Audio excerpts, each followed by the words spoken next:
Palestinian leadership has called the actions of Donald Trump reprehensible. A huge amount of tear gas was being used. It's like drowning. It's an experience like drowning.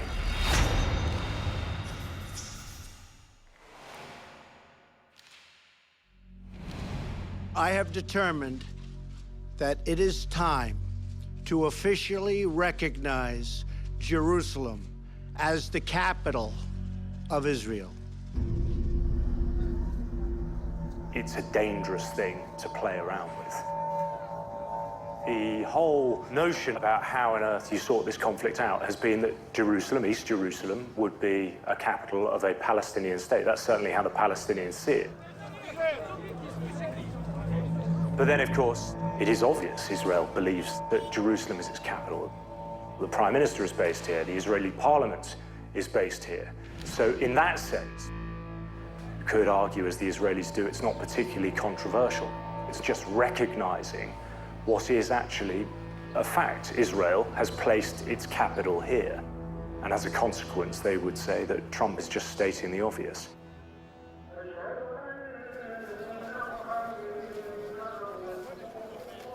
We knew that it was coming, and as soon as it did, obviously, emotions changed. The mood changed here quite dramatically. We all knew that make everything is worse than before. Because, Jerusalem is the red line. What that decision on Jerusalem did was really turn the Palestinians against Trump and against his policies too.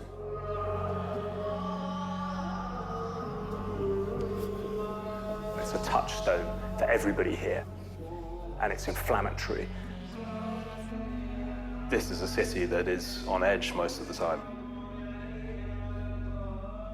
And all it needs is for something like that to happen. It's like lighting a fuse. It can ignite.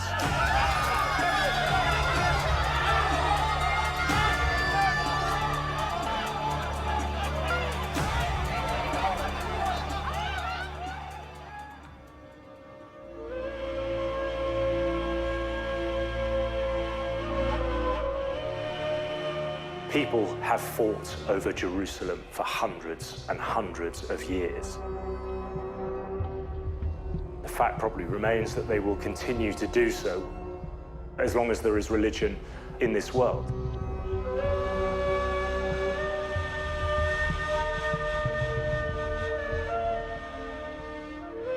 So it is from that dimension controversial.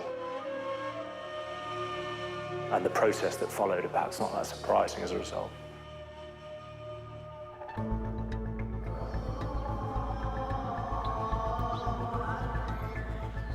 I think amongst the journalists and amongst us, our team who were covering it, there was probably a sense of expectation.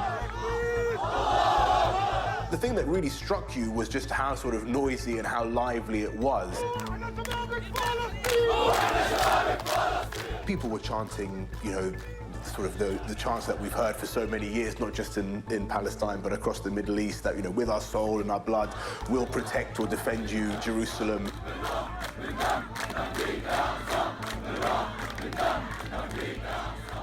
A lot of anger. Even my kids, age of 14 and 15, they didn't like it. They were so angry. Everybody, old, young. This is like touching the holy book, like touching the most holy place.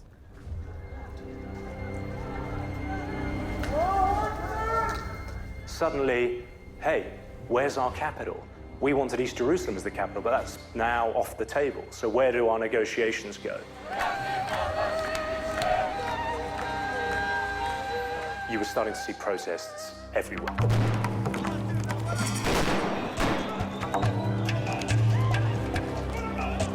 Protests in Gaza, protests all over the West Bank.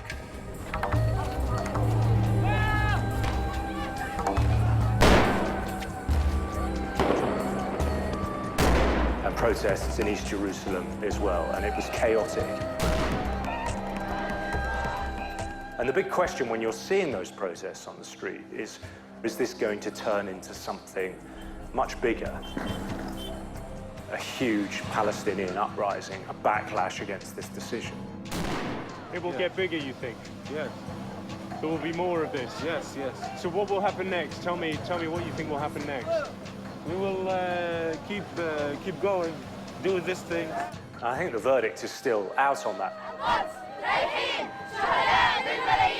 The political leadership of the Palestinians has really no legitimacy on the Palestinian street.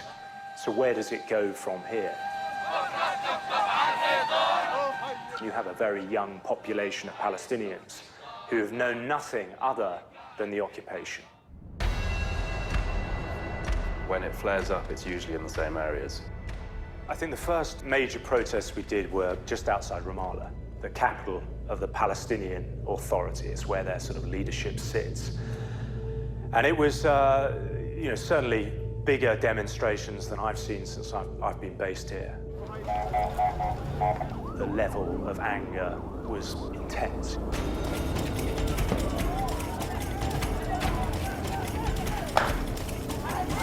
A mixture, really, of hopelessness and frustration. And of course, that was directed at the checkpoints, which are not just checkpoints for Palestinians, they are symbols of the occupation, symbols of what they experience from their point of view, an oppression on a daily level. The battleground there, so to speak, seemed to be quite well drawn out from previous protests. Stones being thrown, and then the Israelis responding with rubber bullets, live ammunition in some cases, and tear gas. Huge amounts of tear gas to try and suppress and quell the anger of the Palestinian people. So on that day in particular, we sort of positioned ourselves a bit further down the road. Somewhere where you and your team are safe. As soon as you're actually getting ready for any conflict environment, whether it's a war zone or a riot or a protest, the mood instantly changes when you put your flak jacket on. That's the moment that your brain sort of clicks into gear and you subconsciously sort of feel an extra sort of level of angst. So you have to protect yourself, protect your team. A lot of the time it comes down to experience, not necessarily my experience, but Samir on the ground, he has been here for his entire life. It's really just making sure that you have enough cover around you. Live ammunition is used, rubber bullets are used. Stuff that can seriously hurt you or kill you. Just let me know when they're coming. Fear is a very important part of it. You're on, Jake. If you didn't have that emotion, that defense system to depend on. Okay. Most of the time it's tear gas and the odd rubber bullet, but rubber bullets can kill. History has proven that journalists have died in this country when they weren't expecting it, when they thought they were safe. The Palestinian leadership has called the actions of Donald Trump reprehensible. It says that the Americans have abandoned all neutrality. It's dangerous for cameraman because he's looking through the viewfinder.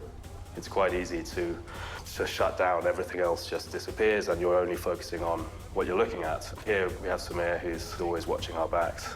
So you are his eyes. So you have to watch everything and let him know what's happening.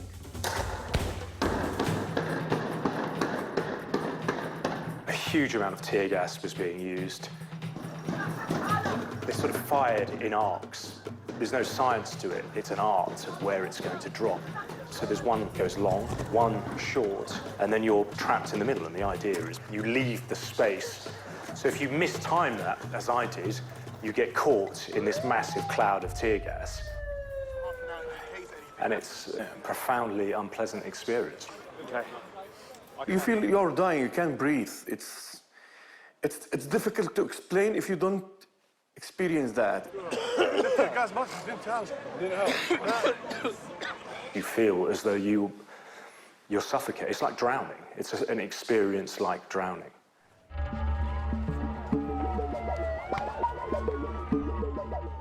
It always reminds you of the huge asymmetry between the positions of the Palestinians and the Israelis. One is a truly modern army, a modern state, and on the other side, you have kids throwing stones, using slingshots to hurl at the soldiers, most of the stones landing short. The images, I suppose, are very powerful just because of the asymmetry. The occupation has been going on since certainly of the West Bank since 1967, so it's 50 years. They are very used to dealing with the protests. It's something that they are well accustomed to doing.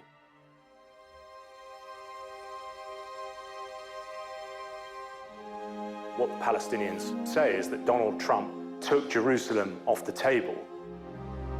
There is now no table to sit at.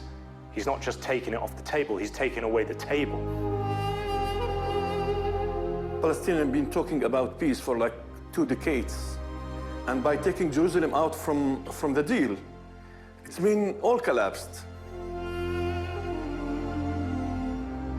They would never regard, I think, the US as an honest broker. They never really have. But they always had, I think, maybe an expectation or a hope that there were certain red lines that wouldn't be crossed when it came to the conflict, to the crisis between Israelis and Palestinians, and that Jerusalem, the status of Jerusalem, was one of those red lines.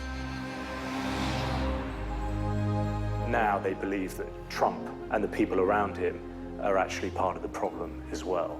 You're now hearing Palestinians saying, yes, the Americans can be part of a mediation process, but not on their own, not with the Israelis, because the two of them, you can't get a cigarette paper between them. They are the same. The most straightforward red lines, which you believe will never be crossed, are ignored, and are essentially no longer part of the process, no longer part of the discussion. I think that's a genuinely devastating and worrying situation for many Palestinians to face. People need hope. And you're taking the last hope, like to have the capital. There is a sense of futility I think all people here experience. You're very much sort of banging your head against a brick wall, that things, if they are changing, the difference is imperceptible. In fact, at the moment, it seems like things may be going backwards. There is a sense that, things will still be the same as they are now in 10 years, in 20 years. I think on the Israeli side, nobody expects really any movement on this. And you hear Israelis say, there is no partner for peace. That's the Israeli narrative. On the Palestinian side, no, I think they've lost faith in their own leadership. And I think that they don't see a two-state solution materializing. I think people have lost hope.